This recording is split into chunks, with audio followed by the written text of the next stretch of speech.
Polémica causaron esta semana las declaraciones de Patricia Maldonado y Catalina Pulido en su programa de YouTube Las Indomables, donde arremetieron nuevamente en contra de la actriz Daniela Vega. Diversas agrupaciones se reaccionaron a los dichos transfóbicos y habló también el concejal de Providencia, Jaime Parada, quien ahí prometió cárcel una vez aprobada la ley que tipifica el delito de incitación a la violencia ingresado al Parlamento en el año 2017. Estamos con el historiador, también concejal por Providencia, Jaime Parada. Jaime, ¿cómo estás? Bienvenido. Hola, buenos días Lucía, buenos días Marcelo. Hola Jaime. Qué alegría verlos aquí, juntos. A nosotros también nos da alegría verte ahí. Oye, bueno, a ver, Jaime, pues se volvió viral esta nueva descalificación de Daniela Vega por parte de estas dos personas. Y tú ahí arremetiste bien duramente por el tema de esta ley de tipificación del delito de incitación al odio desde 2007. ¿Qué ha pasado con ese proyecto? ¿Se ha discutido en el Congreso? ¿Está completamente parado? Sí, mira, primero quiero decir, no es un proyecto. Estoy contando los proyectos ahora y son más de 12. O sea, ¿qué hay? O sea, hay 12 instancias ya sucesivos, sucesivos congresos, no solo el actual, sino que varios antes, han puesto este tema como un tema relevante en términos de como una regla que debe estar presente en las formas que tenemos de relacionarnos y especialmente en la forma que tenemos de referirnos a otros, a otras poblaciones o también o algunos sucesos históricos. De hecho me acuerdo, Jaime, el de Lili Pérez. O sea, a ese tiempo me retraigo. Me recuerdo que una vez ella puso uno. Exactamente, y te puedo decir que incluso hay anteriores. Y están cruzados con otras cosas también. Por ejemplo, hay algunos que están enfocados en el tema del odio a propósito del negacionismo de la dictadura. Hay otros que están enfocados en el odio como motivador de la violencia de género. Hay otros que están enfocados en el odio hacia poblaciones diversas. O sea, ha habido una preocupación de distintos congresos por esto, pero lo que no ha habido ha sido voluntad política de parte no de este gobierno, sino que los anteriores también, por ponerle urgencia, y también ha habido bloqueo de parte de las fuerzas conservadoras que, aludiendo una libertad de expresión malentendida, dicen que esto va a ser una ley mordaza. Entonces, yo creo en lo personal que cuando las reglas sociales no son suficientes, o sea, el castigo social que está recibiendo esta señora hoy y esta otra señora Pulido hoy no es suficiente, tiene que empezar a operar la ley, tiene que empezar a operar la justicia, porque la premisa, para mí por lo menos, es que no todos los discursos son válidos y que no todas las opiniones son aceptables. Es una postura personal, pero creo que tiene un fundamento ético bien asentado. ¿Y tiene un fundamento teórico, por ejemplo, en la legislación? ¿Podrías contarnos eso? Claro. O sea, son pautas de conducta que vienen de experiencias bien traumáticas también, ¿no? Por ejemplo, el tema del negacionismo del Holocausto en Alemania. Es probablemente uno de los primeros ejemplos donde los juristas han debatido respecto de si es aceptable o no considerar el Holocausto como un hecho histórico más y del cual se puede hablar incluso a favor. Como pauta de conducta, la sociedad alemana, a través de sus congresistas, resolvieron que eso no era aceptable. Pero también pasa en la región.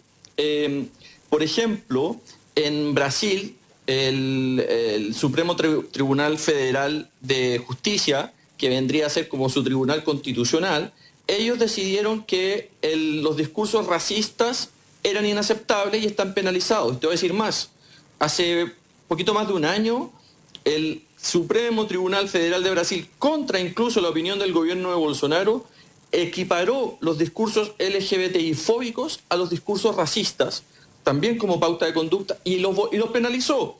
Y esto no es simplemente una cuestión de amordazar, sino que es hacer operar la norma social en una dimensión ahora jurídica para fijarnos la regla de lo que es aceptable y lo que no es aceptable, pero por una cuestión bien fundamental.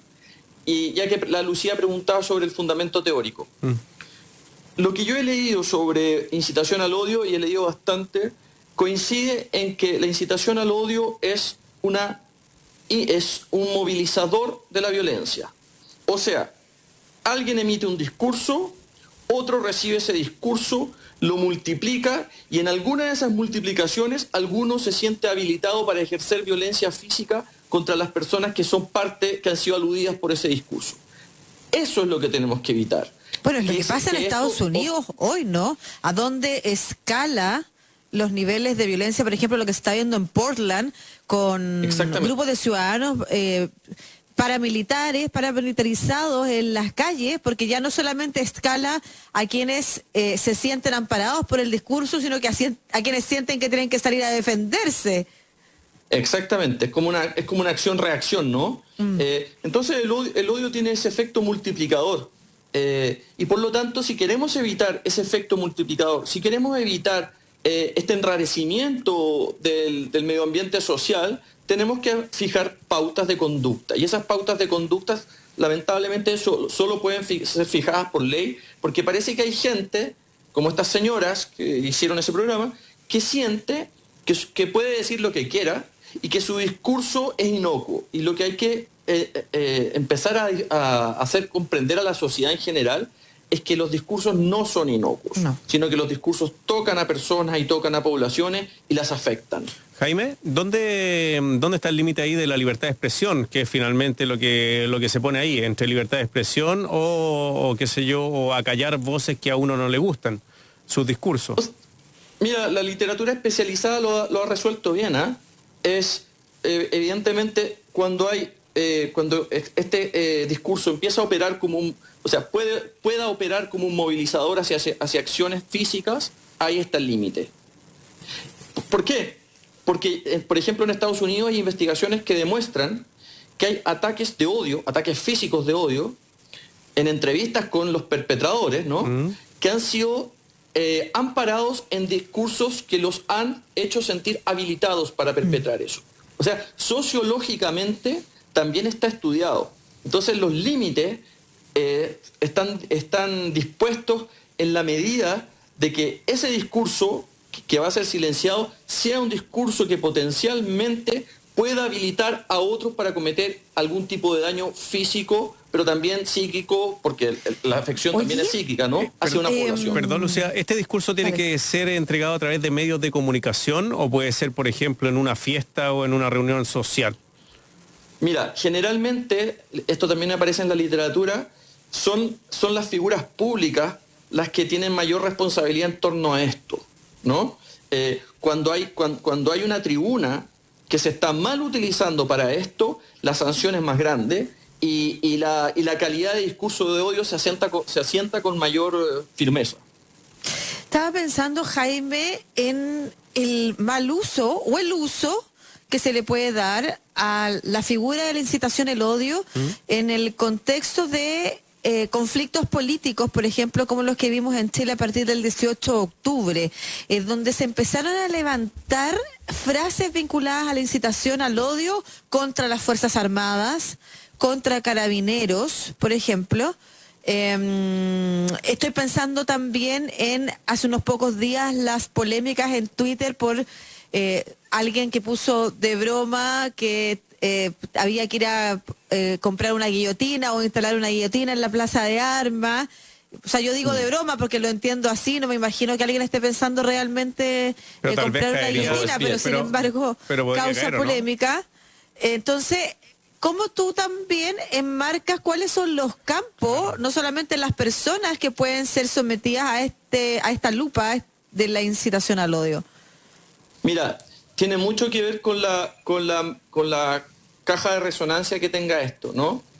Porque no es lo mismo ser un tuitero X, que también merece un silenciamiento cuando emite una expresión de odio, que ser el senador B. ¿Está? El senador B tiene más tribuna por su posición pública y lo que diga el senador B, en tanto líder de opinión, por supuesto que puede generar un impacto mayor. Recordemos, por ejemplo, cuando Trump dijo, no es de odio, pero un discurso que puede movilizar algo, ¿no?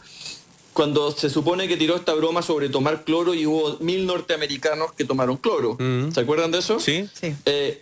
No tiene que ver directamente con los discursos de odio, pero sí con la repercusión que un discurso público tenga en la ciudadanía, ¿no? Entonces tiene que ver con quién y además esto tiene que ser una ley pareja, ¿no? No se puede incitar el odio contra las Fuerzas Armadas, no se puede incitar el odio contra la población LGBT, pero eso también está situado respecto de tu posición en el mundo, ¿no? Tú eres un tuitero X, bueno, eres un jetón que está siendo irresponsable, pero si eres un tuitero con alta repercusión por tu posición en el mundo, esa condición hace más grave lo que está haciendo. Claro, el rol de los medios de comunicación también, por ejemplo, la gente que entrevista, la gente que invita a sus paneles, también debería ser entonces ahí tener un ojo mucho más preciso en qué tipo de cuña o qué tipo de argumento se pone al aire, ¿o no? O sea, yo en general si uno va a un panel de radio, y yo que estaba en paneles de radio con ustedes dos, o sea, la regla social opera, ¿no? En general sí. No hay nadie que se desbande diciendo mueran los estos y mueran esto otro y vamos a matar a no sé quién. Pero en otro tipo de canales, cuando, no sé, en medios alternativos como este de YouTube que tiene esta señora, o donde está el poco inteligente Sebastián Izquierdo haciendo sus videos de YouTube incitando al odio, es más fácil hacerlo, porque ahí están solos o porque solo se juntan con gente que piensa como ellos y porque peor saben que tienen una audiencia. Y ese es el tema. La persona que tiene una audiencia, que va creando una audiencia y que va emitiendo estos discursos para ir multiplicando esa audiencia, tiene que hacerse responsable de lo que dice, porque desde esa audiencia es donde probablemente pueda salir, por ejemplo, un ataque. ¿De qué señor forma? Izquierdo, ¿no? Sí, de hecho fue denunciado por la UDI por incitación al odio. Imagínate que la UDI es la que más se ha negado este tipo de... pero porque lo involucró ellos, involucró y tal de ellos.